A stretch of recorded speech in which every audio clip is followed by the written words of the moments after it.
अस्सलाम वालेकुम जी। अज मैं लाहौर तो विहाड़ी आया अपने वालद साहब नूं सब तो पहले मिलिया। तो सब लोग पुछदे तेरे वालद साहब कित्थे हुंदे ने। ओ इलाका ओ सोसाइटी है जिथे मेरे वालद साहब रहायश पजीर ने। मैं लाहौर तो विहाड़ी आया अपने वालद साहब नूं मिलिया और मेरे वालद साहब इत्थे आराम फरमा रहे ने।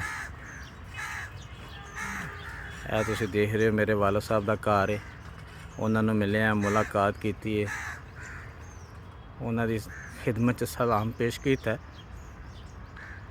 और दुआ है अल्लाह ताला मेरे वालद की बख्शिश फरमाए, अल्लाह उन्होंने अगली मंजिल आसान करे।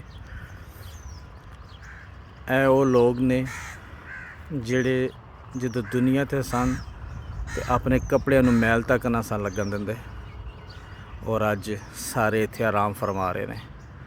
मेरी और तुहाडी सारिਆਂ दी आखिरी मंजिल आखिरी आरामगाह यही है। तो लिहाजा एक छोटा जिहा मैसेज तुहाडे वास्ते कि अपनी इस मकाम